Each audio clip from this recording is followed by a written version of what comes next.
السلام علیکم، کیسے ہیں آپ سب؟ میں امید کرتی ہوں سب خیریت سے ہوں گے، جہاں بھی ہوں گے خوش ہوں گے۔ لیجیے جناب، آج ہم دوبارہ سے قید عشق کی ایپیسوڈ لے کے حاضر ہوئے ہیں۔ اب انشاءاللہ یہیں سے اس ناول کو دوبارہ کنٹینیو کریں گے، اور کوشش کیا کروں گی کہ ڈیلی نہ صحیح تو ایک دن چھوڑ کے ایک دن ضرور ایپیسوڈ دیا کروں۔ سٹوری بہت زیادہ ٹائم سے پینڈنگ پہ پڑی ہوئی ہے، تو اب انشاءاللہ اور زیادہ ویٹ نہیں کرنا پڑے گا آپ لوگوں کو۔ اس کے علاوہ میں نے جو دوسرے چینل پہ مسئلہ ہوا تھا، اس کی وجہ سے جو ایپیسوڈز وغیرہ ریموو ہوئی تھی ان کو بھی دوبارہ اپلوڈ کر دیا اس چینل پہ، آپ وہ بھی ریڈ کر سکتے ہیں۔ اور دوسری بات، کچھ لوگوں کو یہ مطلب شکوہ سا آیا تھا ہم سے کہ وائس اوور نہیں کرتے، تو اب تو وائس اوور بھی اسٹارٹ کیا ہے، اس لیے آپ سب اپنا اچھا رسپانس دیجیے گا، ایک اچھا سا کمنٹ ضرور کیا کریں۔ چلیں جی، بڑھتے ہیں ناول کی جانب، اس دعا کے ساتھ کہ آپ لوگ جہاں بھی رہیں خوش رہیں۔ ناول قید عشق، از قلم عائشہ احسن، قسط نمبر 75۔ آپ کو کیا ہوا ہے ایک دم سے؟ اتنا سارا پیار، خیر تو ہے نا؟ سب ٹھیک ہے؟ عثمان جو بنا رکے سجل سے بوسو کنار کر رہا تھا، اس کی بات سنتے اس سے تھوڑا سا دور ہوا اور اس کی آنکھوں میں دیکھنے لگا۔ کیوں؟ کیا ہم نے آج سے پہلے آپ سے اس طرح پیار نہیں کیا؟ عثمان کو سجل کی بات اچھی نہیں لگی تھی۔ نہیں، ایسی بات نہیں ہے، آپ پہلے بھی مجھ سے بہت پیار کرتے ہیں، لیکن آج آپ ڈاکٹر کے جانے کے فوراً بعد اتنی خوشی کے ساتھ پیار کر رہے ہیں، اس کی سمجھ نہیں آئی۔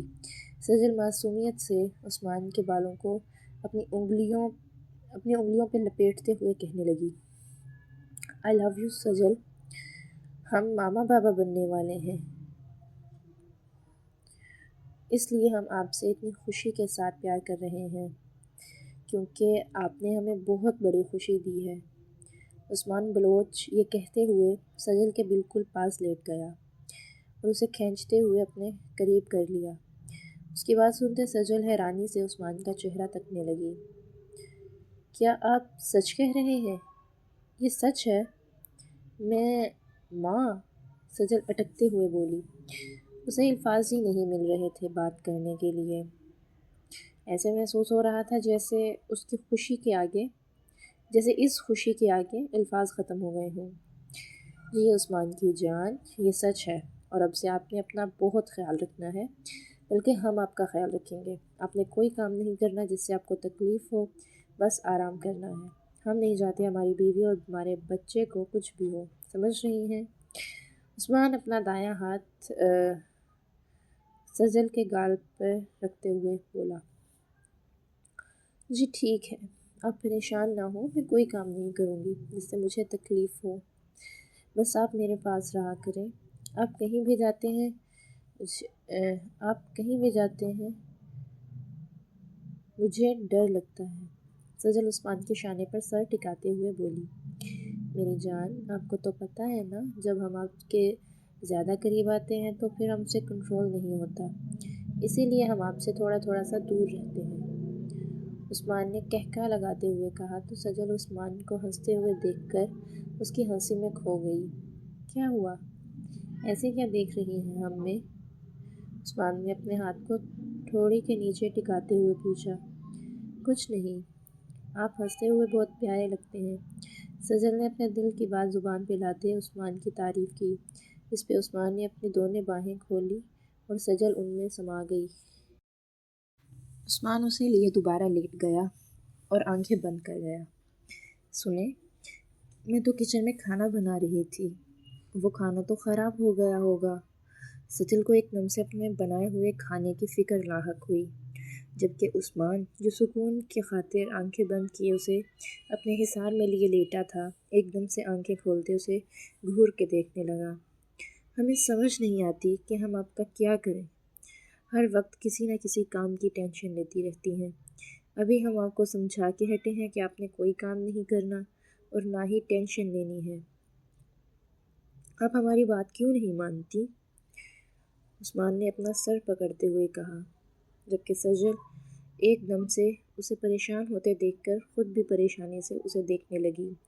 آپ ٹینشن نہ لیں، میں ٹھیک ہوں، سوری، اب نہیں لوں گی ٹینشن، لیکن میں نے کھانا آپ کے لیے بنایا تھا، سجل کو نہ چاہتے ہوئے بھی اپنا بنایا ہوا کھانا یاد آ رہا تھا۔ جانے عثمان، آپ بے فکر ہو جائیں، کھانا تیار ہے، وہ ہم نے تیار کروا لیا ہے، اب تھوڑی دیر ہم آرام کرتے ہیں پھر کھانا کھائیں گے۔ عثمان نے اس کی حالت کے پیش نظر اپنا لہجہ دھیما رکھتے ہوئے کہا، اور پھر سے آنکھیں بند کر کے لیٹ گیا۔ آنکھیں بند کر گیا۔ اس کی بند آنکھوں کو دیکھ کر سجل نے بھی اپنی آنکھیں بند کر لیں۔ دور کھڑی قسمت ان دونوں کو قریب دیکھ کر مسکرا رہی تھی۔ رات سے صبح ہو چکی تھی اور مہرو ابھی تک اپنی جگہ پر جمی ہوئی تھی۔ ساری رات وہ بے حس و حرکت زمین پر بیٹھی رہی اور اپنے ساتھ ہوئی کارروائی کا ماتم مناتی رہی۔ کیسے کوئی اس کے گھر میں آ کر چوری کرنے کی بجائے اس سے ہی نکاح کر چکا تھا۔ سننے میں کتنا فنی لگتا تھا، جیسے کسی مووی کا سین ہو، مگر یہ حقیقت تھی۔ اسے قبول کرنا نہ کرنا مہرو پر تھا۔ دور کہیں سے تہجد کی اذان کی آواز بلند ہوئی۔ مہرو نے ادھر ادھر دیکھا۔ علیان ابھی بھی گہری نیند سویا ہوا تھا، جبکہ زبیدہ اماں کا کچھ پتہ نہیں تھا۔ اپنے ماتم میں وہ زبیدہ اماں کو تو بھول ہی چکی تھی۔ اب جیسے ہی اسے خیال آیا تو وہ تیزی سے اپنی جگہ سے اٹھی، تو ساتھ ہی اس کے جسم میں بھی درد کی ٹیسیں اٹھیں۔ ساری رات ایک ہی جگہ، ایک ہی پوزیشن میں بیٹھے رہنے سے اس کا پورا جسم اکڑ چکا تھا۔ آہستہ آہستہ چھوٹے چھوٹے قدم اٹھاتے ہوئے وہ زبیدہ اماں کے قریب گئی۔ ان کی گرم سانسوں کی ہلکی سی آواز گونج رہی تھی، جس کا مطلب واضح تھا کہ وہ بالکل ٹھیک تھیں۔ جو ڈاکو اس کے گھر میں گھس آئے تھے، انہوں نے شاید اینستھیزیا کے ذریعے زبیدہ اماں کو بے ہوش کر دیا تھا۔ یہ مہرو کی سوچ تھی۔ اماں، اماں اٹھیں، تہجد کا وقت ہو رہا ہے، نماز نہیں پڑھنی آپ نے؟ مہرو نے اپنے لہجے کو ہر حد درجہ نارمل رکھتے ہوئے کہا۔ تبھی زبیدہ اماں نے اپنی مدھی مدھی آنکھیں کھولتے ہوئے مہرو کی طرف دیکھا۔ اچھا اچھا، میں اٹھتی ہوں تھوڑی دیر تک۔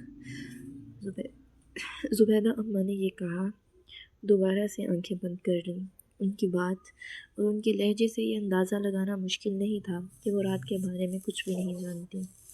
مہرو نے بھی دل ہی دل میں یہ تہیہ کر لیا کہ وہ یہ بات زبیدہ اماں کو نہیں بتائے گی، بلکہ کسی کو بھی نہیں بتائے گی۔ مہرو بنا کچھ کہے اس کمرے سے باہر نکل گئی۔ اس کا رخ واش روم کی جانب تھا۔ وہ اس وقت نہانے کا ارادہ رکھتی تھی۔ فروری کا مہینہ چل رہا تھا۔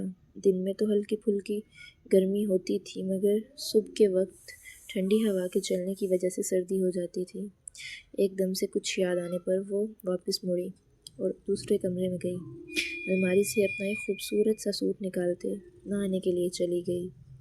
ٹھنڈا یخ پانی اس کے جسم پر بہتا جا رہا تھا۔ اس کی آنکھوں سے آنسو موتیوں کی صورت ٹوٹ ٹوٹ کر گر رہے تھے۔ وہ اپنی قسمت کے اس کھیل کی وجہ سے زاروں کے تار رو رہی تھی۔ اس نے تو آج تک کبھی کسی مرد کے بارے میں سوچا بھی نہیں تھا۔ ہمیشہ خود کو ہر کسی سے چھپا کے، ہر کسی سے بچا کے رکھا تھا، مگر یہ رات کے اندھیرے میں اس کے ساتھ کیا ہو گیا تھا؟ اب اس کا جسم ہی اس کی ملکیت نہیں رہا تھا۔ کتنے دکھ کی بات تھی کہ وہ اس شخص کا چہرہ تو دور، نام بھی نہیں جانتی تھی، جسے وہ اپنا آپ مکمل طور پر سونپ چکی تھی۔ ایک دم سے اس کی آنکھوں کے پردے پر زاریان کی تصویر لہرائی۔ آنسوؤں کی رفتار میں حد سے زیادہ تیزی آ گئی۔ وہ شخص اس سے حد سے زیادہ محبت کرنے لگا تھا۔ وہ بھی اس کے لیے اپنے دل میں نرم جذبات رکھتی تھی، مگر یہ کیا سے کیا ہو گیا تھا۔ اپنے دماغ کو ان سوچوں سے جھٹکتے ہوئے وہ شاور لے کے وضو کرتے اپنے کپڑے زیب تن کرتی باہر آئی۔ اس کا رخ دوبارہ سے اسی کمرے کی طرف تھا جہاں اس نے زاریان کو ٹھہرایا تھا۔ اس نے الماری سے اپنی ویلوٹ کی چادر نکالی اور خود کے گرد لپیٹی۔ اب وہ تہجد کی نماز ادا کرنے کے لیے جائے نماز پر کھڑی ہو گئی۔ آنسو ایک بار پھر سے اس کی آنکھوں سے نکلنا شروع ہو چکے تھے، مگر اس نے اس سب کو اللہ تعالیٰ کی رضا سمجھ کر قبول کرتے ہوئے اپنی آنکھوں سے نکلتے ہوئے آنسوؤں کو اپنے ہاتھ کی پشت سے رگڑتے ہوئے صاف کیا۔ یا اللہ، میرے ساتھ جو کچھ ہوا میں اس سب کا تجھ سے کوئی شکوہ نہیں کرتی، لیکن بس مجھے صبر اور ہمت دینا۔ مہرو اپنے دونوں ہاتھوں کو اٹھاتے ہوئے یہ دعا کرتے، ہاتھوں کو چہرے پہ پھیرتے، اللہ اکبر کہتے نماز پڑھنا شروع ہو چکی تھی۔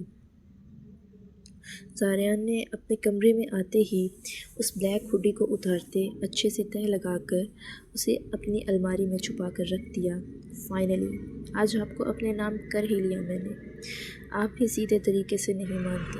وہ کیا کہتے ہیں، گھی سیدھی انگلی سے نہ نکلے تو انگلی کو ٹیڑھا کر لینا چاہیے۔ میں نے بھی وہی کیا اور آج آپ میری ملکیت بن چکی ہیں۔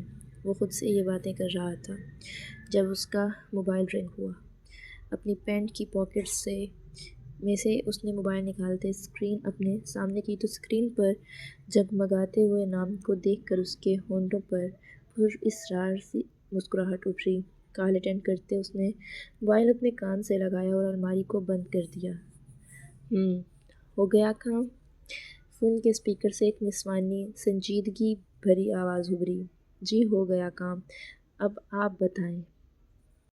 آپ کو اس کے بدلے میں کیا چاہیے تھا؟ جاری ہے جناب، کیسی لگی آپ کو آج کی ایپیسوڈ؟ اب ملتے ہیں نیکسٹ ایپیسوڈ میں۔